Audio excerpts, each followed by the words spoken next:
বলো কার কোনো সমস্যা আছে বলো, বলতে থাকো কার কোনো সমস্যা আছে বলতে থাকো, একে একে বলো কার কোনো সমস্যা আছে। 16.2 কার কোন জায়গায় সমস্যা আছে বলতে থাকো।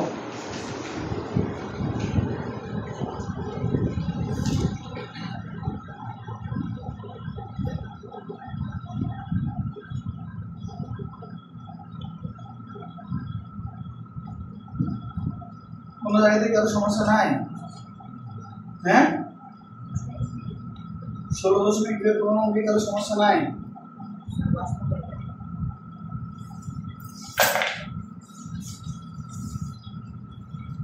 দেখো 5 নম্বর কি বলছে, একটি বর্গক্ষেত্রের পরিসীমা একটি আয়তক্ষেত্রের পরিসীমার সমান।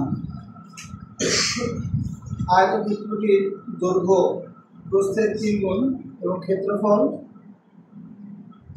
768 বর্গমিটার। প্রতিটি 40 সেন্টিমিটার বর্গাকার পাথর দিয়ে বর্গক্ষেত্রটি বাঁধতে মোট কতটি পাথর লাগবে? প্রশ্ন কি আছে বস্তুত বর্গক্ষেত্রের পরিসীমা আয়তক্ষেত্রের পরিসীমা সমান আয়তক্ষেত্রের দৈর্ঘ্য প্রস্থের কত গুণ? 3 গুণ।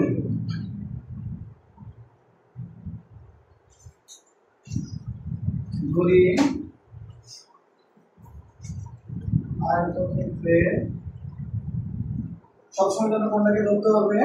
ছোটটাকে ধরে নিব, তাহলে আমাদের অঙ্ক করতে সুবিধা হবে। আয়তক্ষেত্রের দৈর্ঘ্য বড় হবে না প্রস্থ বড় হবে?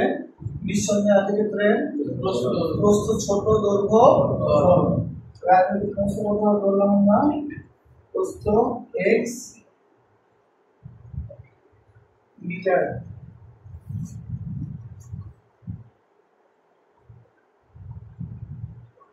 আয়তক্ষেত্রের দৈর্ঘ্য কি বলছিল? প্রস্থের কয় গুণ? 3 গুণ। 3 × x মিটার। কত মিটার হলে বলবো? x metre. তাহলে ক্ষেত্রফল কি দাঁড়ালো? ক্ষেত্রফল ইকুয়াল টু দৈর্ঘ্য গুণন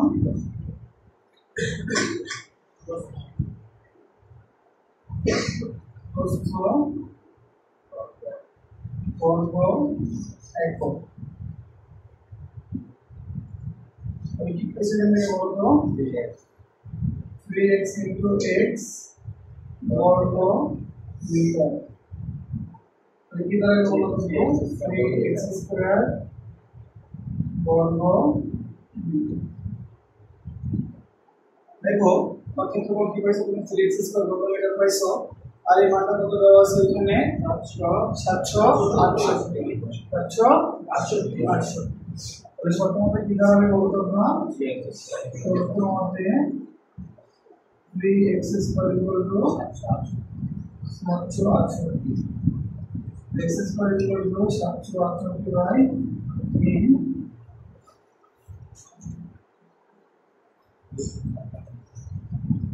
256 x বরাবর 256 আমরা x এর কত পাইছো? প্রস্থ কত পাইলা? প্রস্থ x = 16 মিটার আর দৈর্ঘ্য কত আসবে? 7 দৈর্ঘ্য সমান এবারে 48 মিটার। কত হবে? 48 মিটার। কত হবে? 48 মিটার। কত উঠাও?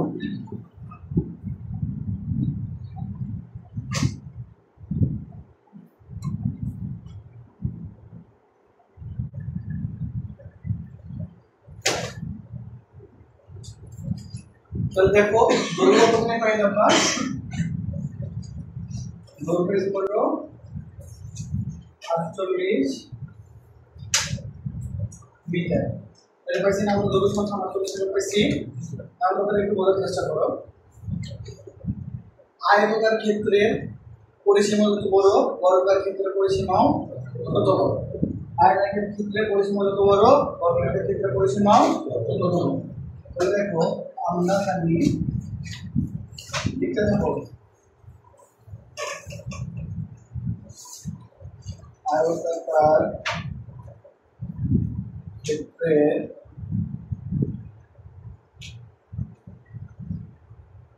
পরিসীমা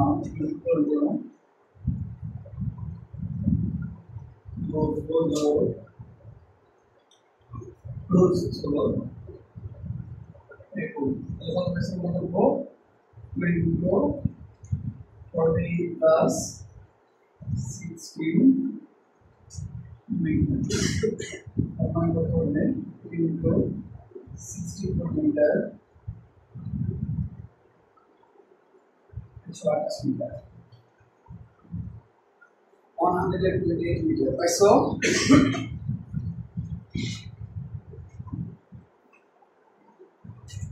आयताकार क्षेत्रेर परिसीमा और बर्गाकार क्षेत्रेर परिसीमा একই বর্গাকার ক্ষেত্রের পরিসীমার সূত্র কি জানি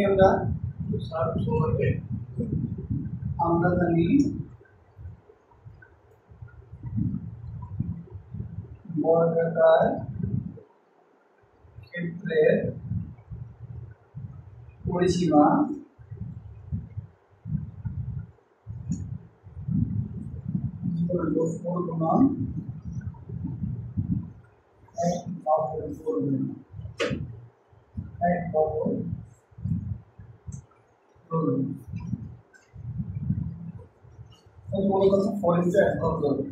দেখো এখানে আমাদের সূত্রে কি বলছে 4 × 1 বড় দৈর্ঘ্য বলছে এটা যে কথা আর 128 মিটার এটা কি একই কথা কারণ বর্গাকার ক্ষেত্রের পরিসীমা আর আয়তাকার ক্ষেত্রের পরিসীমা পরস্পর সমান দুই শর্ত মধ্যে কি দাঁড়াইলো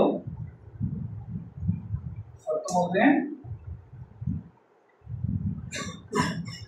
দাঁড়ালো 4 × বাহু বিপরীত কত 128 বাহুটা দিয়ে বাহু করব এক বাহুর দৈর্ঘ্য বিপরীত 128 অতএব এক বাহুর দৈর্ঘ্য বিপরীত 128/4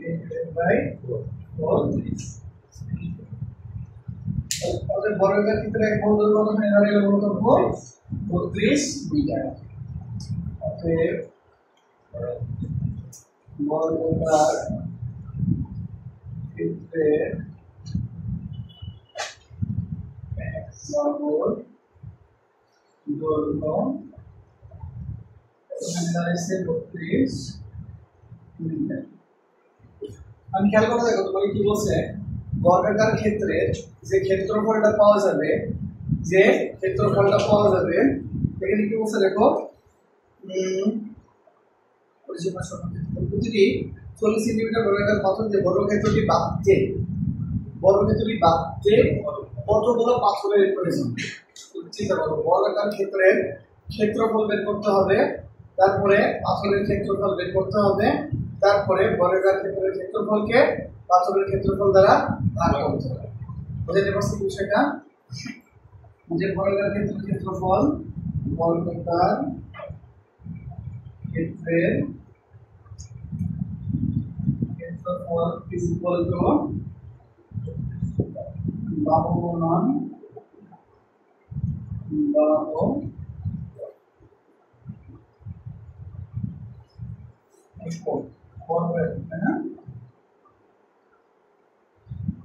তাহলে কি আসবে বর্গাকার ক্ষেত্রের ক্ষেত্রফল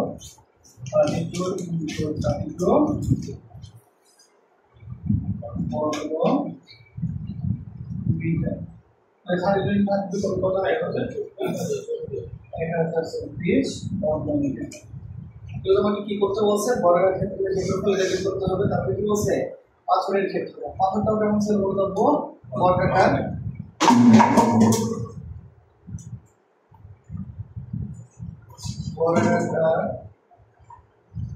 পাথরের ক্ষেত্রফল কত দেওয়া আছে 40 সেন্টিমিটার কত হচ্ছে এখানে আছে মিটার আর ওই জায়গাতে কি আছে সেন্টিমিটার তো এই জায়গা কিন্তু অবশ্যই মাথায় রাখতে হবে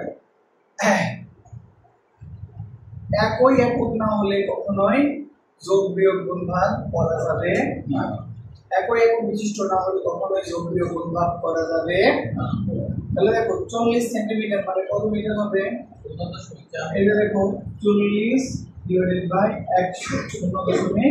0.4 মিটার 40 ডিভাইডেড বাই 100 0.4 মিটার। কেন এটা হয়েছে আমরা তোমাদের ছোটবেলায় শিখেছিলাম মিটার বড় সেন্টিমিটার ছোট, মিটার বড় সেন্টিমিটার ছোট।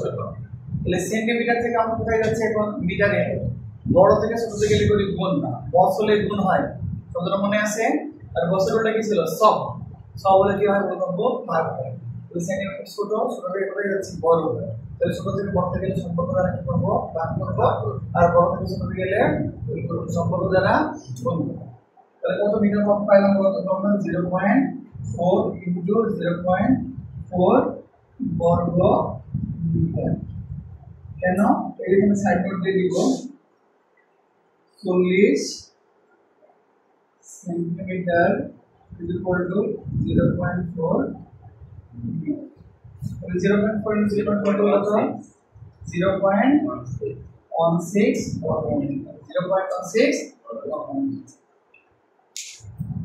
কি করতে হবে আমার যে ক্ষেত্রফলটা ছিল বর্গাকার ক্ষেত্রফল, বর্গাকার মেজের যে ক্ষেত্রফলটা ছিল সেই মেজের ক্ষেত্রফলকে পাথরের ক্ষেত্রফল দ্বারা ভাগ করলে কি পাওয়া যাবে? পাথরের সংখ্যা পাওয়া যাবে। কি পাওয়া যাবে? পাথরের সংখ্যা। আচ্ছা ভাগ করলে পাথরের সংখ্যা পাওয়া যাবে কিভাবে? এটা একটা প্রশ্ন হইতে পারে না? আমরা ব্যাখ্যা সহ লিখে দিচ্ছি। 0.16 বর্গ মিটারের জন্য প্রয়োজন, বর্গ মিটারের জন্য লাগে কয়টি বোতল বা কয়টা বোতল লাগবে? একটি বোতল লাগবে। কারণ দেখো একটি পাথরের ক্ষেত্রফল কত পাচ্ছো? 0.16 বর্গ মিটার। ক্ষেত্রফল মানে হচ্ছে ওই পাথরটা কতটুকু জায়গা দখল করে। তাহলে একটি পাথর কতটুকু জায়গা দখল করে? 0.16 বর্গ মিটার। তাহলে 0.16 বর্গ মিটার দখল করে কয়টা পাথর? একটা পাথর। তাহলে কি হবে 0.16 আর আমার জায়গা সব মিলিয়ে কতটুকু? 1000। তাহলে আমরা সরাসরি এটা তো কিছু চাইতে পারবো না। 1 বর্গ মিটারের জন্য লাগবে কত? 1 ডিভাইডেড বাই 0.16 কত ছিল? কত সব মিলিয়ে তোমার 1024 মিটারের জন্য লাগবে।